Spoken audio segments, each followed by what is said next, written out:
এই mutual fund industry rules রেগুলেশনের মাধ্যমে এটাকে যখন পপুলার করা হয় তখন ইনিশিয়ালি আমাদের মোস্টলি ছিল close and fund, open and ফান্ডটা কিন্তু অনেক কমে পরে আসছে।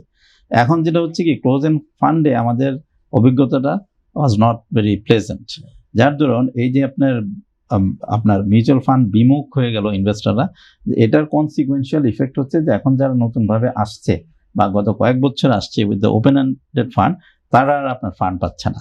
ওদের স্বপ্ন পূরণে পাশে থাকতে পেরে আমরা গর্বিত। তার মানে এই না যে পাবে না, একটা পর্যায়ে যে পাবে, বিকজ এই যে উনি যেটা বললেন যে যারা ফিউ AMC যারা who have been giving like say 15-16%, they are beating the market, right?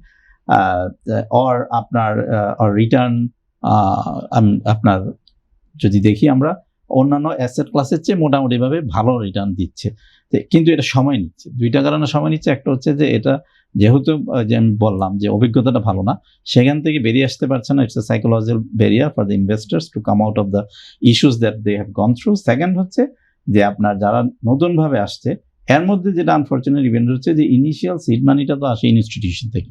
Institution বলতে আমরা যেটা বুঝি যে ব্যাংক, বিমা, নন ব্যাংকস বা বড় ধরেন private company, non state company, listed company, ওনারাও দের অভিজ্ঞতাটা ভালো না, যার ধরুন ওনারাও আর বড় সড়োভাবে ইনভেস্ট করছে না, যার ধরুন ফান্ডগুলি রোল আউটই করা যাচ্ছে না। যে আপনি ধরেন 100 কোটি টাকার ফান্ড রোল আউট করলেন, আপনাকে 10 কোটি টাকা আসতে হবে স্পন্সর থেকে, স্পন্সরটা পাওয়া যাচ্ছে না।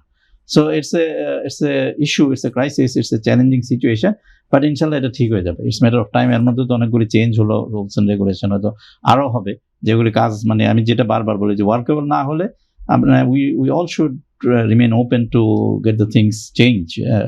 যদি এটা হয়, এটা হবে, বাট আমরা এখন যেহেতু সবাই চাচ্ছি যে মিউচুয়াল ফান্ড ইন্ডাস্ট্রিটা ডেভেলপ করুক, এটা হবে। এবং নতুন গভর্নমেন্ট আসছে, আমরা তো আশা করবো যে ওনারাও আমাদের সাথে বসবেন যে রুলস অ্যান্ড রেগুলেশন আর কি চেঞ্জ আনা যায়। এটা আমরাও যাচ্ছি যে এই মিউচুয়াল ফান্ড ইন্ডাস্ট্রিটাকে ডেভেলপ করতেই হবে।